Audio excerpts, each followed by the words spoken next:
Hi, I'm Joe Cochran with NorthlineExpress.com, and in this video series we're going to show you step by step how to install a DuraTech chimney system for your wood stove. Our installation is going to be in a single-story home with a flat ceiling, and we're going to be going straight up off the back of the stove through the ceiling in a ceiling-supported installation right up through the roof and out. In our situation, our stove needs 17 inches minimum from the back of the stove to the combustible wall behind it. And we've already taken that measurement and we've got about 18 inches. So we gave ourselves a little bit of a pattern for that. Our stove also requires 18 inches of clearance from the front of the stove to the front of our stove board, which is our non-combustible material we've laid over the carpeting here. And there's, again, clearances to the sides as well. So you're going to need to check those. So we haven't centered our stove on our stove board yet, and that's because our first step is to actually mark our positioning on the ceiling where we're going to cut our hole to run our stove pipe through. So the first measurement we need to take is from the back wall to the center of our stove, our collar, and that's going to get us an idea of where we're at there. So in this case, we are exactly 24 inches from the wall to the center of our collar. All right, so here we are up at the ceiling. Now, remember we measured from the wall out to the center of our collar on the stove was 24 inches. We're going to just make a small mark up here at 24 inches out. And that's where we're going to start with our plumb bob. Now, I'm just kind of guessing where we are here. And we'll just have to move it around until we get close. Get that about into the center.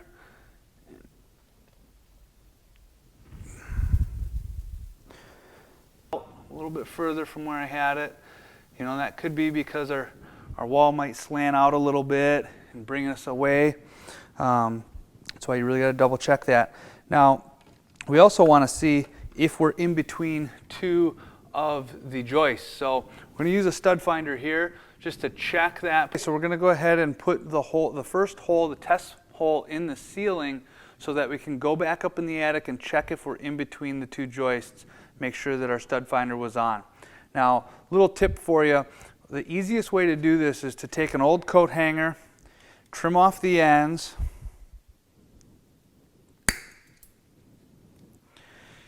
sometimes it can be hard to find these old wire coat hangers, but trim those off.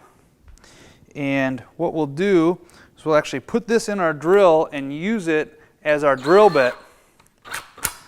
And the reason I do that is because, number one, it's really long, so I can get it up in there. It'll get through my insulation and stick up in there so I can actually see where it is. I'm not hunting all over for it.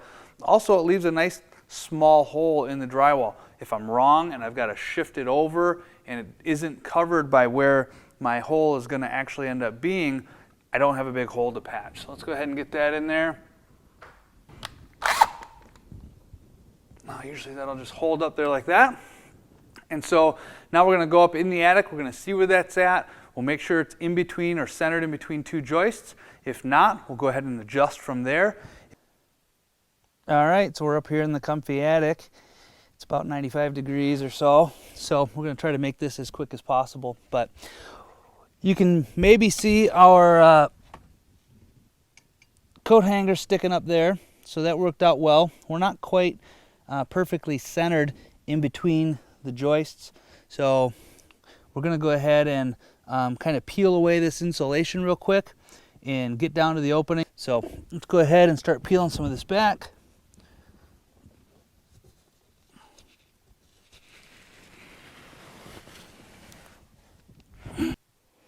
Okay, so we've got the insulation peeled back here. Again, we've got a better look of the hole that we drilled, and we can see that we're 24 inch on center here is our joist and an inch away from center. Now, since we're installing DuraTech chimney, we don't need all that much space to come through. And this is our round ceiling support. So realistically, we might be able to just leave it where it is. And the way we're going to tell that is just to kind of eyeball this, put it upside down here. We'll get an eyeball of center where this is, And as you can see, I've got plenty of room on the edge, so I don't even need to adjust the hole or move this at all. I think we're going to be good just where it is. So I'm going to get this approximately to where my opening here is centered. I can go ahead and pull that out. We're going to take our pen and we're going to mark this hole around, and we're going to go ahead and start cutting the opening. Now I usually tend to start cutting from the top down, and then I'll finish it off from the bottom. So we'll go ahead and get that started, and we'll see you back in a minute.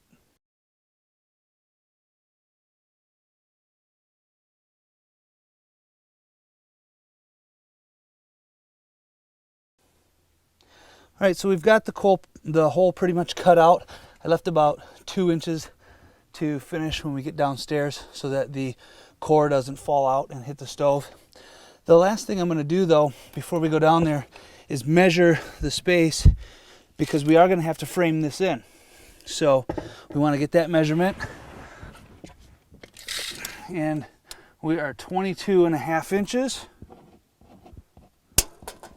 So we know that we need to cut two 2x6s, 22.5 inches here and across there, so that we can get our core for framing this in.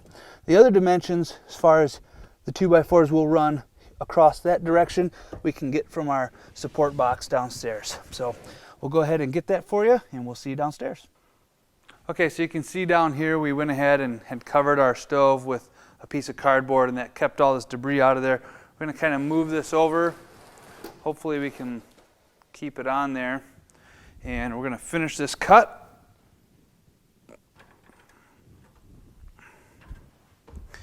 So that we can kind of catch the piece that's up here.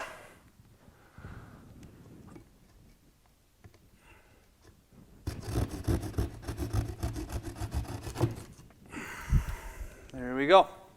So there's our first hole, and this is where we're going to mount our round ceiling support. Next we're going to go ahead and make the framing for that round ceiling support, and then we'll be back in the attic to mount the framing to the trusses and to start to mount the actual round ceiling support in our framing. We'll see you in a minute. Okay, we're back up here in the attic. As you can see, we've got our hole cut, and we have cut out our pieces for our framing. So previously we measured this across, it was 22.5 inches. Our support box is 12 inches in diameter. So we've cut some pieces of board that are 22.5 inches wide to go across this section, and then 12 inches in diameter to go in the cross section. We're going to make a little box right there where the opening is, so that we can then screw our ceiling support into our framing.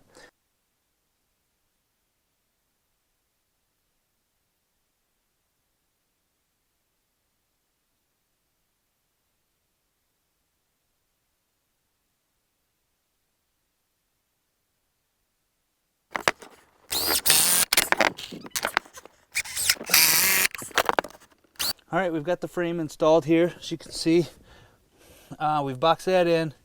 We've got 2 screws on each end of the boxes and 2 screws on each end here to box this in. Now this is what's going to be supporting the weight of your chimney stack, so you want to make sure you have that real tight and secure in there. Now we're going to drop the round ceiling support into this box. You'll see it's got 3 holes every so often on the support box. We're going to line those up with the pieces of wood. We're going to drive 3 screws into each section. You can use nails or screws.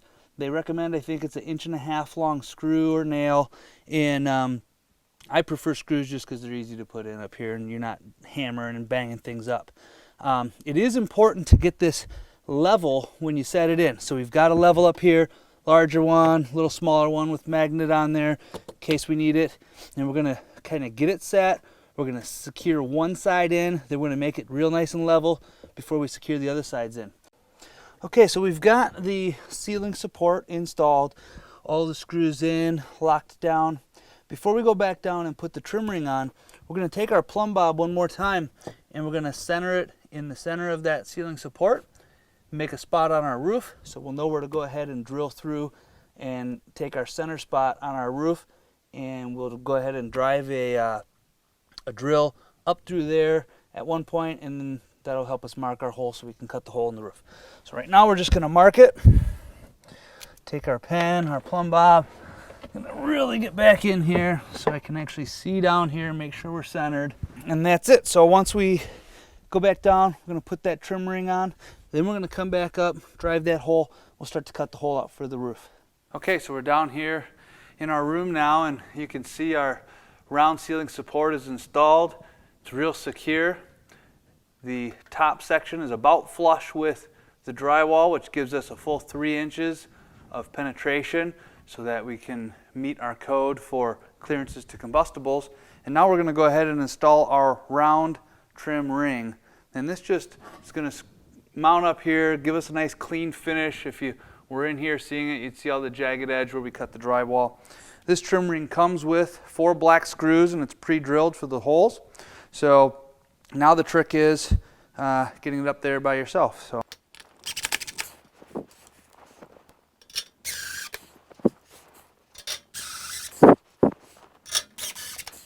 Okay, there we go. It's all screwed in. We've got our trim ring on.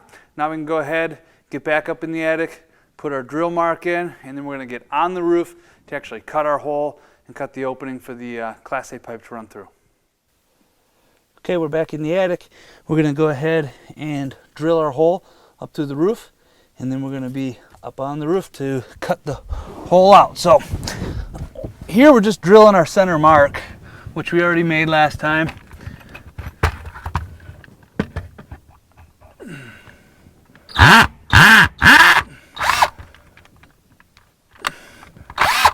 Now, you saw what I just did. I left the drill bit in the hole, and I do that so that when I get up there I don't have to search around for the area where I just drilled. So we're going to go ahead and get up top on the roof, and we'll see you up there. All right, we're up here on the roof. As you can see, our drill bit made it real easy to find our spot here. Now, when you're installing DuraTech, you need 2-inch clearance to combustibles.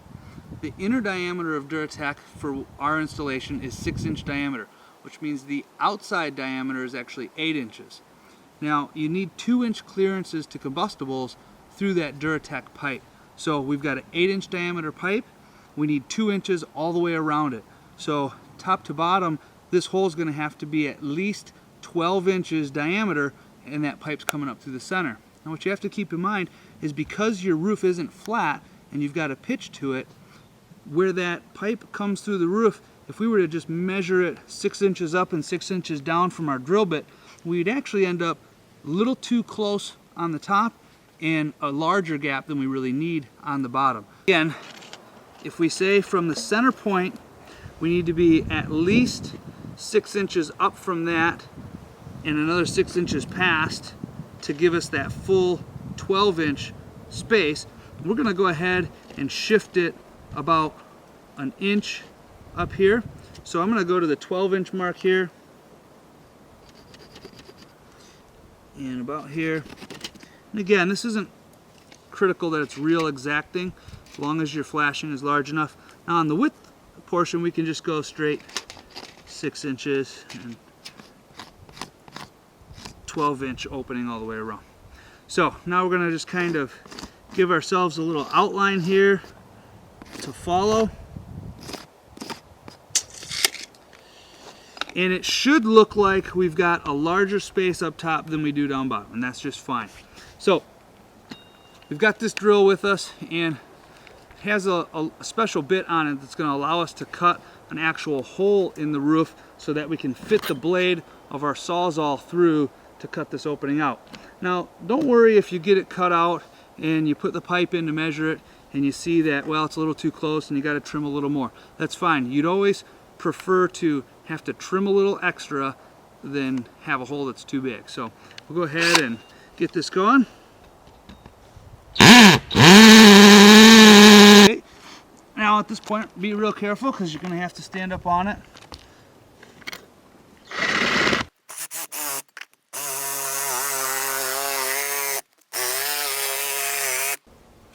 Okay, so we got the hole cut out.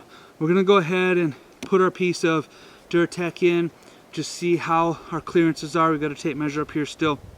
And one thing I wanted to mention is that when you order chimney pipe from Northline Express, you get these larger boxes. They buy the carton foam packaging, and ships with this extra piece of foam in it, which helps protect the ends of your pipe. I mean, there's nothing worse than getting to this point, going to install it, and the end's bent up, and now you can't get there. So we make sure we buy all of the large ends of pipe that are available with carton foam with that foam, and it's just going to help to make sure it gets to you in one piece. Okay, now this is a 5-foot length of DuraTech, and DuraTech is one of the only companies I'm aware of that actually makes 5-foot sections of chimney. Because, as you saw from inside, we don't have a ton or a large space here, we might be able to just get away with this one section of chimney pipe for the entire installation. If not, we'll go ahead and add another smaller section on top. For now, we're going to go ahead and just get this set in. Our female end is on the bottom right now. Now, DuraTech has a twist lock connection with its main section down here. And as you can see, we're a little close here, so we're going to have to cut the bottom out a little more. We'll go ahead and do that, and we'll be back in a moment. Okay, so we're back up in the attic, and what we're going to do now is we've got our round ceiling support installed, but we don't have enough height between our frame and our roof to install the attic insulation shield. Technically, you need 15 inches of height, and we're at 14 inches on the front and only about 7 inches in the back. So there's no way that we could install that attic insulation shield without hitting the roof, and you can't cut it down by code. So what we're going to have to do is actually build a wooden frame around the outside of this framed in box that goes from the frames here up to the roof to help totally enclose that chimney so that there's no chance of debris or insulation falling down in there getting up next to the chimney. So we're going to take some measurements, and we'll show you how to cut that out and install it as we go.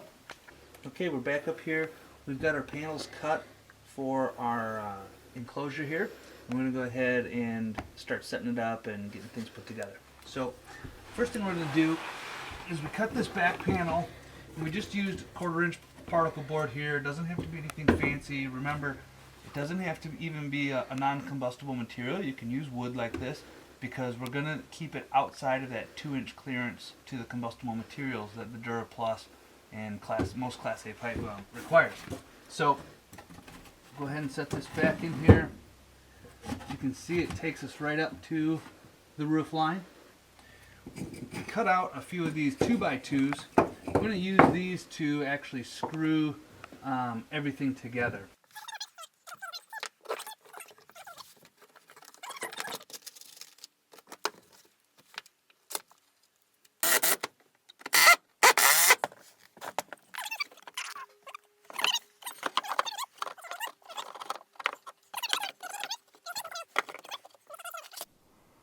Okay, so here we are back up on the roof, and now it's time to install our roof flashing. And to do that, the first thing we've got to do is get some of the shingles peeled away. So usually take a pry bar like this, just get it under the edge carefully of these shingles, and you're going to peel it up to kind of break that tar fitting. And you just want to be careful, try not to tear the shingle. And so you'll see once you peel it up, there's going to be a strip of tar, and then there will be nails in that tar. That's what's holding the shingles down, and since they're layered, they'll go up, but you want to peel them apart right at the hole. So I've already done this side. We're peeled up here, this one's up, and I just wanted to show you that last one. So up underneath this, at this tar line, there's going to be more nails in these shingles, and we need to pop those nails out. Now typically I would try to pull those nails out and remove them, but because it's hot up here, the shingles have popped through the nail and the nails have been left in. We're going to go ahead and leave it that way, and we'll just seal that up real good with silicone before we're done. So now that we've got the shingles popped, the nails are out, we're going to take our flashing. The steepest end goes down towards the bottom, and we're going to slide that in underneath. Now sometimes it'll hit, you got to lift it and tweak it to get there. Now before I seal this down, I'm going to test it and test fit my piece of pipe to make sure that I've got the flashing in the right spot before I go nailing it and sealing it down. Now that it's in here, our next step will be to trim away this shingle so that it gets a nice fit there. And then up underneath the shingles, we'll kind of peel the shingles back. We'll nail the flashing down in a few spots. I usually put a 1-inch roofing nail every so inches across. And we're only going to nail down the sections that are underneath the shingles. If we start putting nails in down here, then those nails can end up leaking. So we'll nail the top portion down. The rest of it, we'll just put a bead of silicone underneath it, press it down and set it down real good. And then we'll be ready to put the pipe in and finish off our installation. Okay, so we've got our flashing installed, we've got our pipe installed, and the next step is to see if we've got enough height on our stack to vent properly.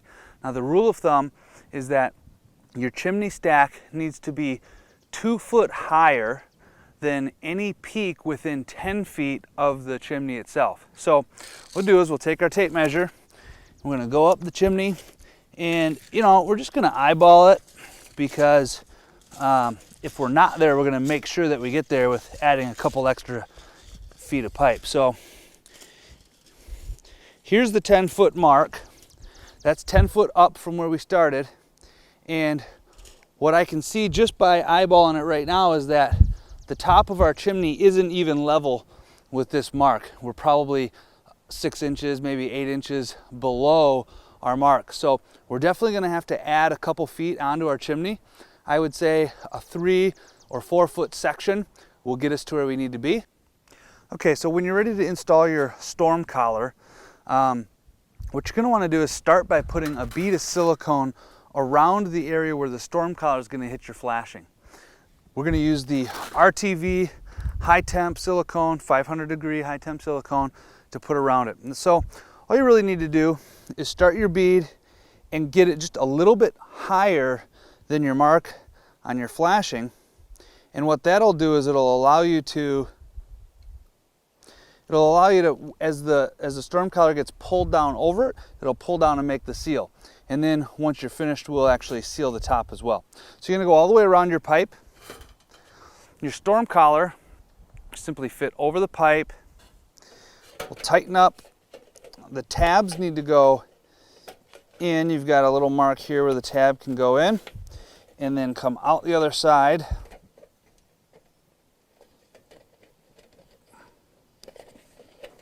Like so. And then all you do is you just bend your tab back to seal that down, make it nice and tight, and then slide the storm collar down. And now we've set it into that initial bead of silicone, and now we're going to finish with one more bead all the way around the top here, and that'll seal it off. Before you finish that, I usually run a little bit of silicone down this seam, just trying to seal it up as best as you can. This is going to stop any rain from dripping down the pipe and getting into the home. So that's your main key there. Before we're done, we'll go ahead and just show you how the cap installs as well. We still need to put that extra piece of pipe on, but we'll go ahead and do that off camera. You don't need to watch us install another piece of pipe. However, the cap, since this is DuraTech, we've got a twist lock connection.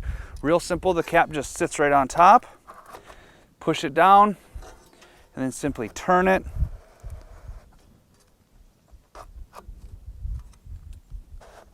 And lock it right into place. Now, we didn't install any spark guard on this, which I would recommend. That'll help keep any live sparks from exiting the chimney. We could do that in another video. Simply remove the 4 screws, install the spark guard, put the 4 screws back on the top. And that also makes this really nice for this cap, because we can undo these 4 screws here, and now we're here right there ready to clean and sweep the chimney. So that's about it for the roof.